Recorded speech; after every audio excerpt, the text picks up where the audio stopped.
In today's video, I'm taking on one of the most difficult challenges a FNAF theorist can take on. I'm connecting every single Fazbear Fright to the overall FNAF storyline. Now, this is going to be one of the biggest challenges I've ever faced, and if you're going to join me on this one, I ask that you put your FNAF thinking cap on, because oh boy, you're going to need it. With all that out of the way, let's get into book number 1, Into the Pit. Now, since this story is literally known as the Ball Pit story, it only feels right for me to say, let's dive in. Now, this story is about a kid named Oswald who's dealing with some summer blues. Sadly, his best friend has moved away, and he's forced to spend his summer at the local library and Jeff's Pizza, which used to be a Freddy Fazbear's. But one day, Oswald decides to turn into a brat and hide in the ball pit from his dad, so he has to come into the restaurant to go in. I don't know why, it's a brat move, but when Oswald's in the ball pit, instead of emerging to the usual year that he's in, he actually emerges in the year 1985. Now, as anyone would be with accidental time travel, Oswald is confused and dazed, but luckily he meets two really nice kids named Chip and Mike.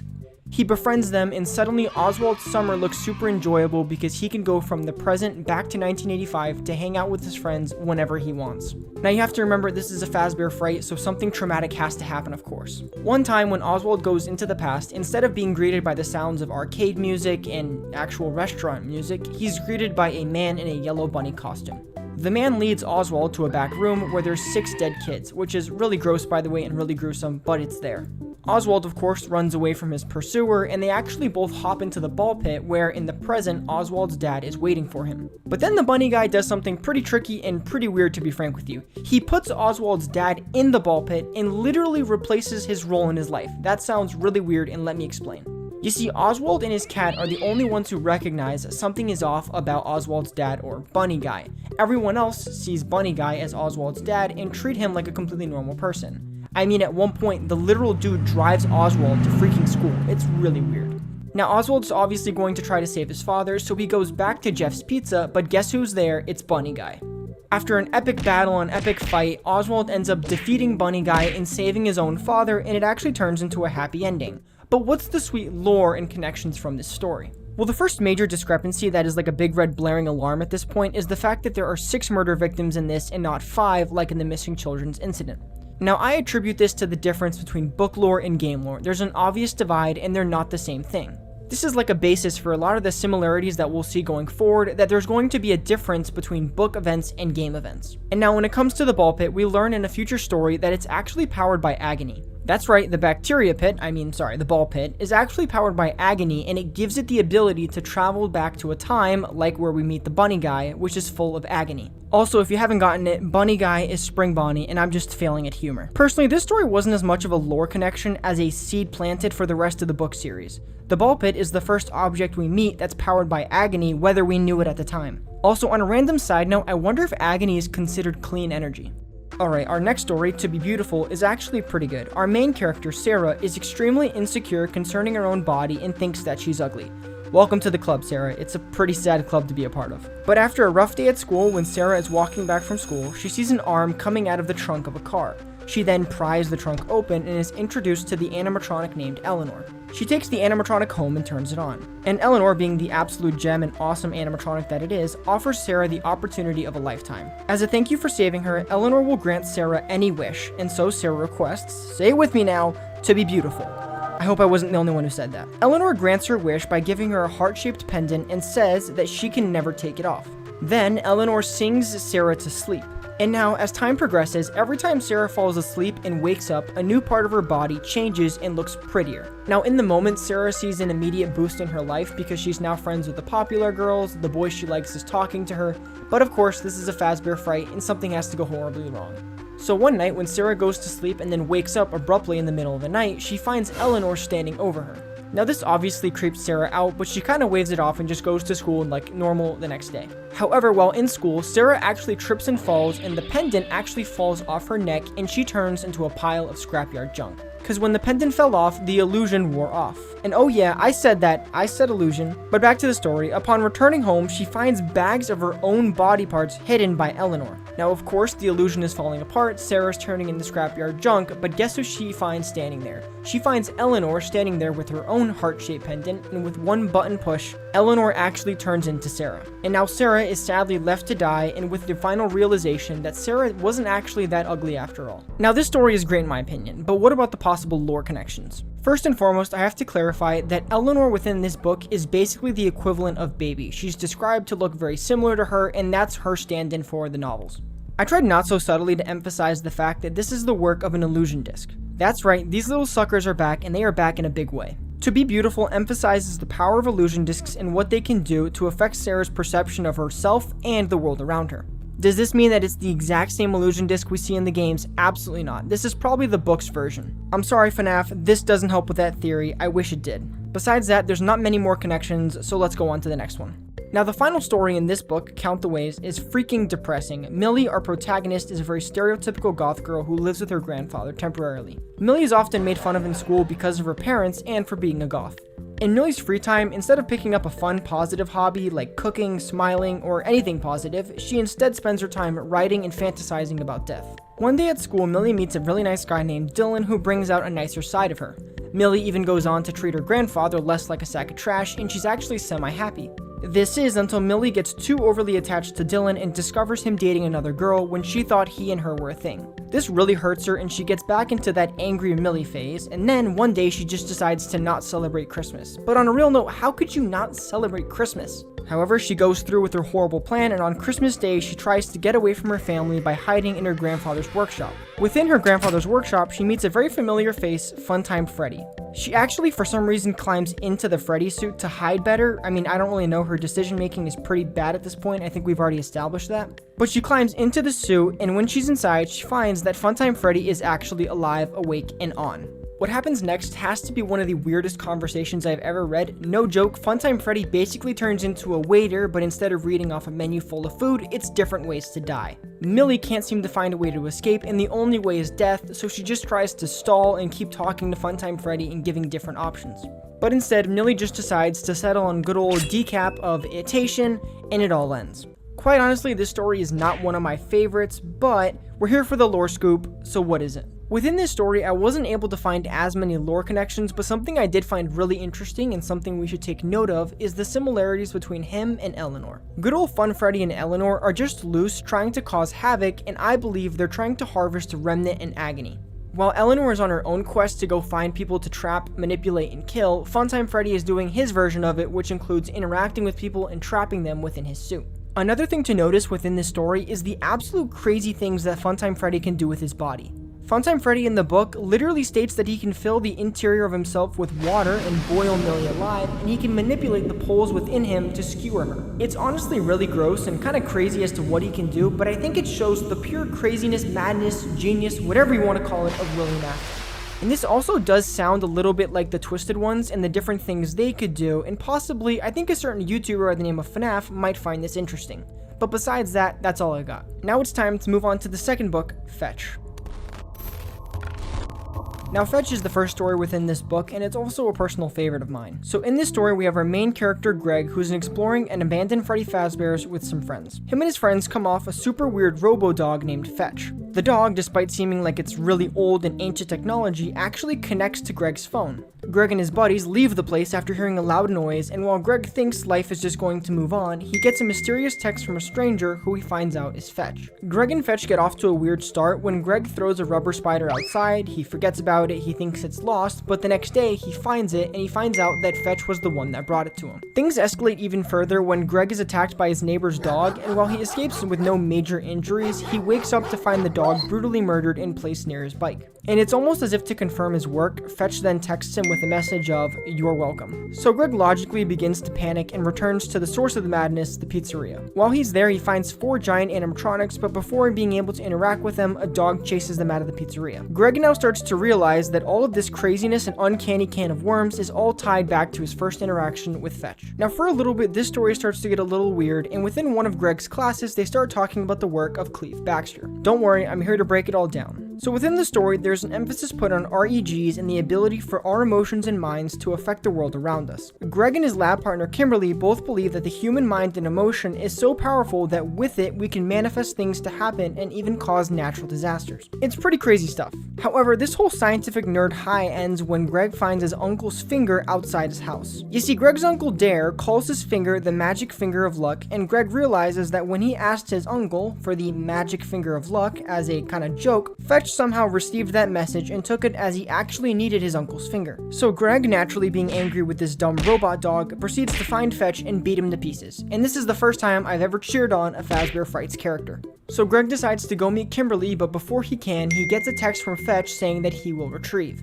Naturally, Greg panics and goes to see where he left Fetch's parts, and I'm gonna let you guess if the parts were there. 3, 2, 1, nope, he gone. So Greg runs to meet Kimberly, and instead of waiting at her house like a reasonable person, Greg decides to hide in the bushes and jump out at her. Now, as a normal person, or as normal I guess as a FNAF YouTuber can get, I would naturally wait on their doorstep, maybe take a walk in the neighborhood, and then check back in a few, but this idiotic 14-year-old was hiding in the freaking bushes. Now, naturally and obviously, Kimberly's parents call the cops on Greg because it's the right thing to do. This kid is an absolute psychopath and completely deserves it. But after Greg's little stint at the police station, he gets taken home where he gets yelled at by his parents and he goes up to his room. Greg decides to take a shower. He goes into the shower and finds that there's something there wrapped up and bleeding.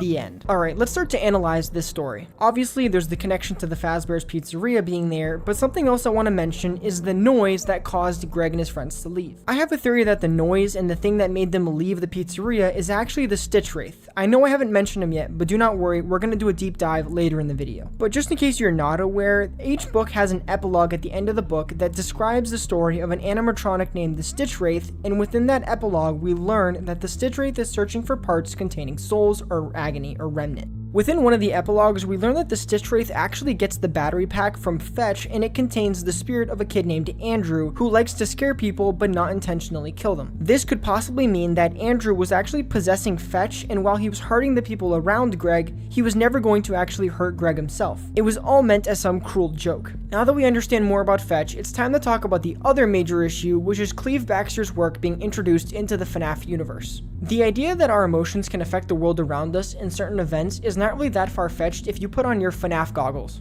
What I think this could be is it's a very weird parallel to Remnant in Agony, and the authors didn't want to write Remnant in Agony, so they introduced some weird work like Cleve Baxter's to kind of compare it to. Besides that, I can't think of any more solid connections, and if you can think of one, please leave it down in the comments down below and we can have a FNAF discussion down there. I really appreciate it, but besides that, on to the next. Alright, so the second story, Lonely Freddy, is heralded by some as the best story within Fazbear Frights. Now, Lonely Freddy is basically the story of two kids abusing their parents. Alec is a troublemaker and does everything in his power to get under his parents' skin. He is determined to be a jerk, and while he takes out his anger on his parents, he finds an unlikely ally in his sister Hazel. While Hazel is considered the perfect child, she even risks her perfect reputation with them just to get the attention off of Alec so that he can have some actual breathing room and they won't be constantly yelling at him. Alec still remains suspicious of his sister's motives, but he actually finds himself enjoying the time that they spend together. So when Hazel has her birthday party at Freddy Fazbear's, Alec decides this would be the perfect time to find his sister's true motives and even expose her to his parents as the actual worst child. Now, it's important to note that Alec, despite being 15, loves Fazbear's and a toy called the Yarg Foxy in particular. So it's important for me to mention that within this Fazbear's, they are super technologically advanced. They have a whole bunch of new arcade machines, and they even have something called Lonely Freddy's. A Lonely Freddy is a small short animatronic designed to hang out and entertain the small children who are possibly problematic or don't know how to socialize well. So as I said, this pizzeria is really top of the line. So Alec decides to put his plan into motion by removing the winning ticket out of the arcade machine that Hazel is going to play. Alec hopes that if he can remove the ticket and cause Hazel to not win anything, she'll throw a temper tantrum like the evil child he believes her to be. However, by some weird chance, Hazel is actually able to get the winning ticket and pick out a toy for herself. Alec, confused and stunned that his plan didn't work, is completely flabbergasted when instead of his sister getting a toy for herself, she actually got the Yarg Foxy for him. Within this moment, Alec is completely shocked by her kindness, but then he feels shamed and angry with his sister that what he does is he takes the toy, breaks the arm off, and runs away to a back room where he sits crying. While he's in this state of misery, he is shocked to find a Lonely Freddy there with him. The animatronic and him start chatting, but before he knows it, the questions start becoming more personal. And to cap off this entire encounter, the eyes of the bear turn green and Alec finds himself in a trance-like state. Now after this all, Alec finds himself becoming smaller, and then some kids come over and actually grab him and start arguing over who can play with him. Alec, confused at first, now realizes what's happened. Everything has changed and he has become a Lonely Freddy. And in what has to be one of the coolest moments ever in FNAF literature, Alec sees himself among his own family. His full body self there conversing with his family. At one point, Alec's body is even there looking at him and winks at him, knowing that Alec's spirit and mind is trapped in the Lonely Freddy body. he's been swapped. But before he knows it, Alec is then puked on by a friend of Hazel's because she got sick, and then a staff member picks him up and drops him into a bin with other lonely Freddys. And in the final moments, all we read is that Alec is there stuck in a bin with other children who have had their spirits and minds swapped with the robots. Alright, cool story over, let's talk some lore. Now, a parallel that was made by MatPat was that these animatronics could be the psychic friend Fredbears we see in FNAF 4 in Sister Location. I personally doubt it, as the function of the Lonely Freddys are very different. I mean, maybe they look similar and I could give a metaphorical point there, but the functions are entirely different. I think these Lonely Freddys are made by the book universe's version of William Afton as an alternative way to steal a remnant to perform his experiments. This technology is something we haven't seen in the games, but maybe in the future we could possibly see Glitchtrap using small animatronics like this to take over minds. Obviously, we'll have to wait and see if that ever comes true, but as far as the story is, it's super simple, really insufferable protagonist, but the ending was definitely worth it. Let's go on to the next one. The last story in this book is called Out of Stock, and it tells the story of a kid named Oscar and his quest to own a plush trap chaser. Now, due to the popularity of Freddy Fazbear's within the story, Oscar is going to have a really hard time getting the toy, and a lot of people are trying to buy it. So when Oscar and his buddies finally get to the store to buy it, there's a giant line, and people are absolutely freaking out over trying to get their hands on one. Now, while Oscar is waiting in line, one of the employees makes the call that no one ever wants to make, and it's telling this angry crowd that they are out of stock of the plush trap chasers. Now, while everyone is really angry, yelling really nice things to the employees, I'm sure, Oscar overhears one of the employees talking about how there was a return of the plush trap chaser, and that was because it was too lifelike. Now, Oscar was super desperate to get his hands on one of the toys, so what he does is he actually grabs the toys, even though they refuse to sell it to him. He grabs it and runs and leaves behind some money that was equal to the amount of the toy. Now, while I personally don't condone stealing, he did leave some money, so I guess we'll just call it like 99.99% stealing. It wasn't the whole shebang. When Oscar and his friends get home, he realizes that the animatronic toy really does have human-like teeth and realistic eyes. At first, the animatronic does nothing, but later on, when lightning strikes the neighborhood and they all lose power, the situation gets much worse. Oscar discovers that the plush trap has come to life and is actually trying to eat him and his buddies. It literally starts biting through walls. The thing goes basically completely rabid. It goes insane. Due to their quick thinking, Oscar and his friends realize that the animatronic's only weakness is that if they shine a flashlight in its eyes, it actually freezes in place. So as you can imagine, the story literally turns into a real-life version of Fun with Plushtrap. An interesting side note is that the animatronic is actually able to mimic the voices of the others. This all basically ends with Oscar luring the toy onto some train tracks and letting it get run over by a giant train. This is a very rare opportunity where we get to celebrate a Fazbear Fright ending with a happy ending. I love this. Great. Now let's talk about some good old lore. So when it comes to the actual lore connections within this story, there really weren't as many. Some things I want to point out is just the emphasis on the popularity of Freddy Fazbear's and the fact that we see Plushtrap as an actual, merchandise within FNAF. The Plushtrap could possibly be similar to some of the stuff we see Mr. Afton make. It's possibly powered by Remnant, Agony. It could be another souvenir connected by the Stitch Wraith. More on that later. But besides that, there's no real connections. On to the next. So our third book goes by the name of 1:35 a.m. and coincidentally, that's the time that I'm reading this script. The things I do for YouTube, right? So this story follows a lady by the name of Delilah who hasn't had the best luck in life. Sadly for her, her parents died when she was young, she's recently divorced, and she struggles with an obsessive personality. And this obsessive personality makes it very difficult for her to detach herself from things. So Delilah works the early shift at a diner and she struggles to wake up in time. So while out on a jog, she comes across a garage sale and she finds a doll named Ella, which is able to be set as an alarm clock. The doll also represents more to her because she couldn't have a child with her ex-husband, so to her it feels like it's the child she could never have. So Delilah sets the alarm on Ella, hoping that she'll wake up at the proper time for work, but instead of waking up to Ella, she actually wakes up to an angry call from her boss. Delilah does the obvious thing in this situation and just throws away Ella because she believes she's a piece of junk.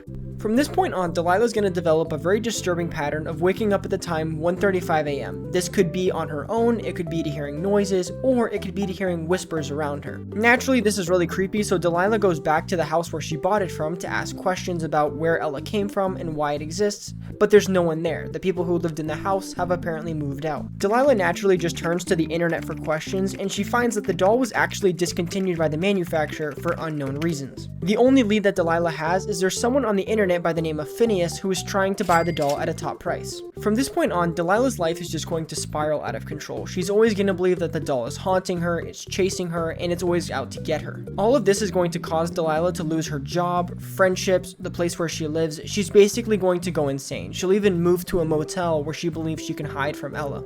However, to wrap this all up, Delilah gets so paranoid about Ella that she ends up dead in a vent at a construction site because she believes that Ella is out to get her and this vent is the only way that she can hide. So, funny story, a dead body was found in this vent once. Okay, so not that funny, but it's a story. Yeah, if I had to rate this on the happy meter from a 0 to 10, I would definitely give it like a -95. This story was flat out depressing to read.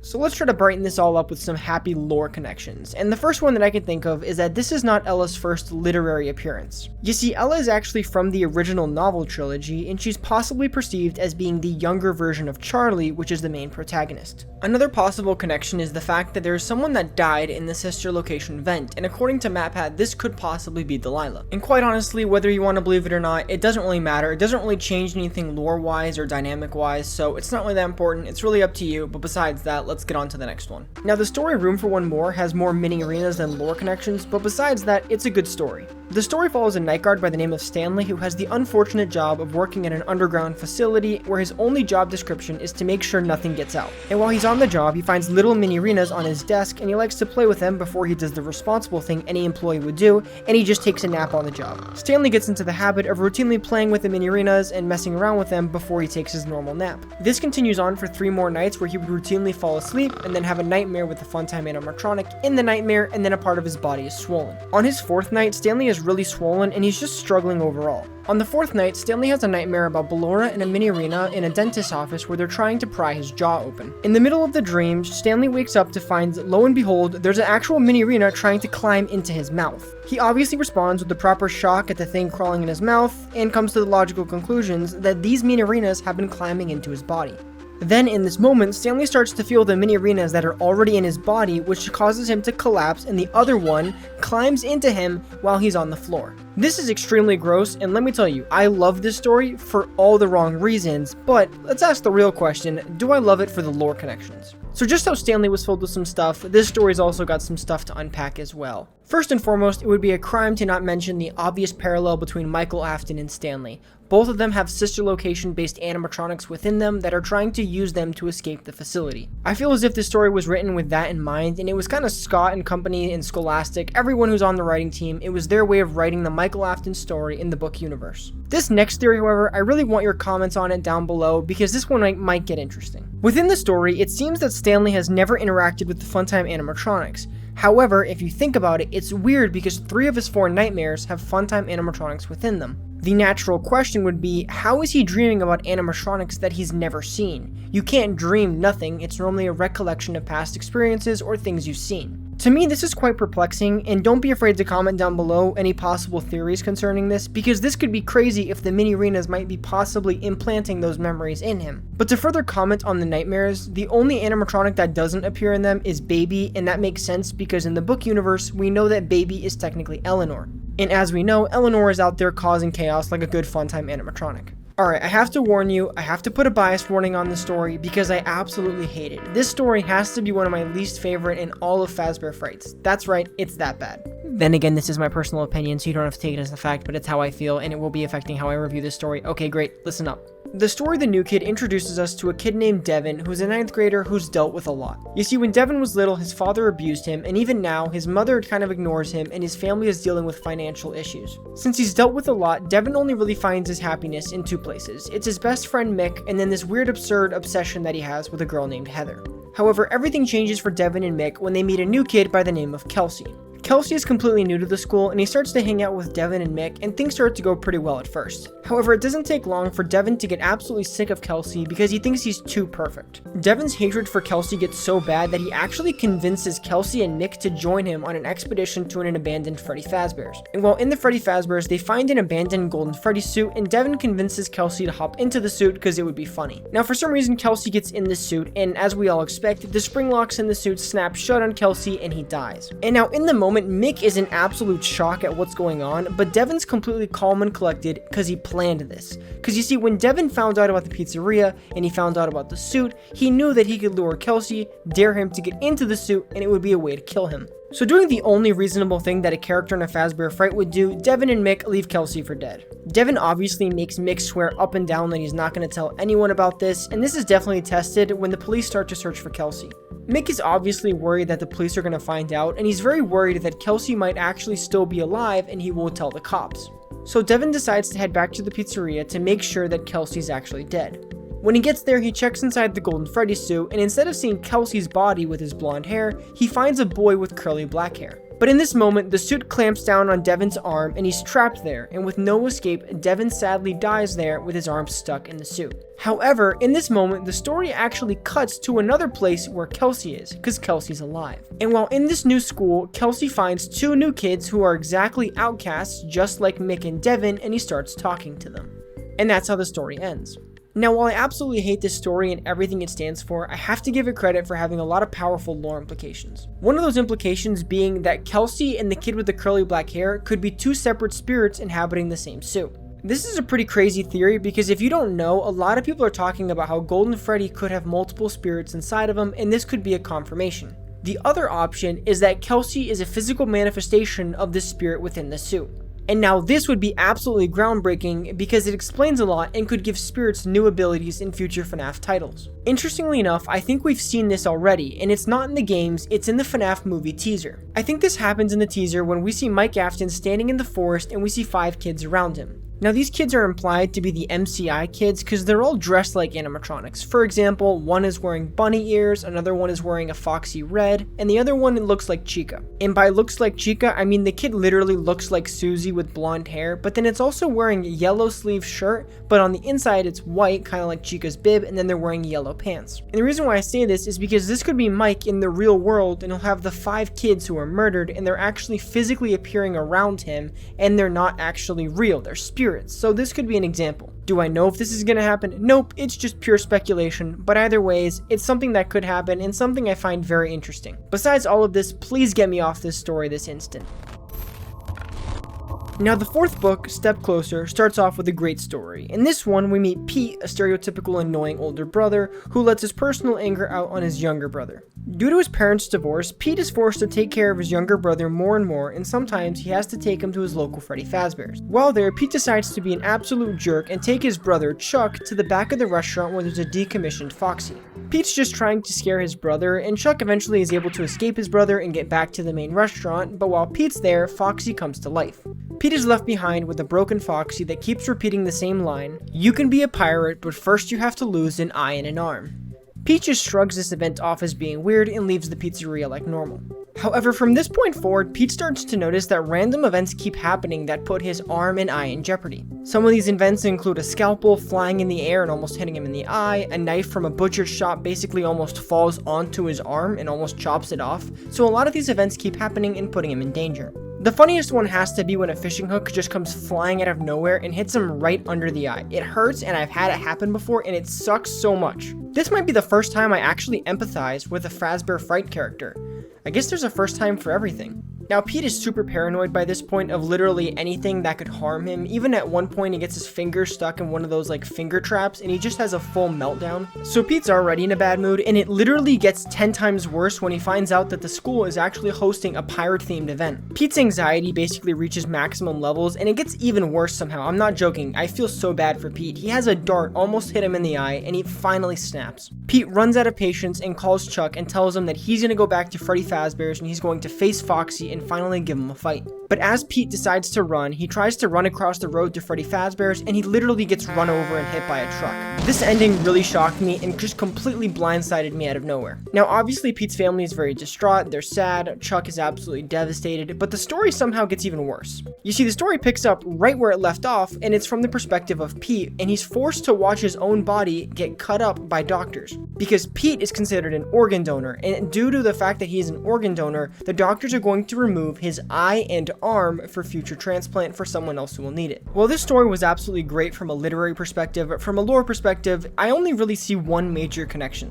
When reading this story, the main thing I noticed was the obvious similarities between Michael Afton and the crying child. Just like how Mike beat on his younger brother, we see Pete doing the exact same thing. But let's take this a step further. Pete's father and mother were going through a divorce and it was getting to their children. I believe this story could be a representation of FNAF 4 and why we see Mike Afton bullying the crying child. What if in FNAF 4, we see Mike and the crying child living with their mother instead of their father? When William was married, it made a lot of sense for him to live near the restaurant with his wife, or ex-wife I should say, and his children. I mean, they partially owned the restaurant, so wouldn't you want to live near your investment because that's where you work and go every day? This could be an interesting theory because if you think about it, Mike and the crying child living with their mother and Elizabeth living with her father could be a very real scenario. It could explain why we see Elizabeth having a room in FNAF 4, but she's not there, and that could be because she's with William. And if you remember, in Sister Location, William Afton has cameras set up in his basement to spy on his children. We've always assumed it was to spy on the crying child, maybe because he was affected by illusion discs or anything else really. But if we consider that maybe William Afton has these cameras because he can't physically be with his children, it's the only way that he can check in on them. Maybe William Afton wasn't so bad of a father after all. It is an interesting theory and I want to know how you guys feel about it in the comments down below. Our next story, Dance With Me, introduces us to Casey, who's turned to a life of thieving with her two buddies AJ and Jack. And one day, outside of a Circus Baby's Pizza World, Casey steals the purse from a woman and her daughter. Inside the purse, she finds the obvious things like a wallet, but she also finds these Ballora-themed glasses that when you put them on, you see a lifelike version of Ballora dancing. This little illusion instantly goes away when you take the glasses off. Casey is slightly off-put by the fact that the Ballora in the glasses looks so realistic it almost looks as if it's actually there. So naturally she gives it to AJ and Jack to try it on, but they say that they don't see the Ballora. Obviously Casey is questioning her sanity and she puts on the glasses again, but this time Ballora seems to have gotten closer. From this point on, Casey becomes afraid that Ballora is haunting her. She believes that whenever she doesn't have the glasses on, Ballora is slowly creeping closer and the only way to see her progress of how close she is to put them on. Casey becomes so desperate to get rid of Ballora that she eventually uses the wallet and the license which she stole to find the address of the lady she stole the purse from. Lucky for Casey, the lady is nice enough to welcome her back into her house and forgive her for stealing from her. She even lets Casey give the goggles back to the daughter. However, in a very weird turn of events, the daughter puts the goggles on and instead of just seeing Ballora, she randomly starts to break out into ballet dancing almost in the exact same way Ballora was.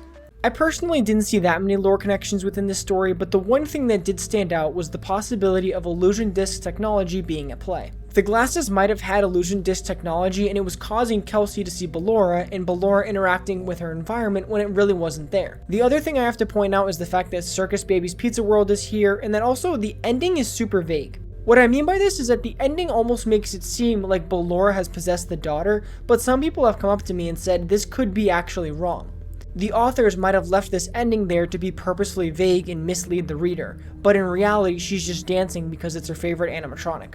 I personally think she was possessed, but honestly it's so vague you can't even come to a solid conclusion.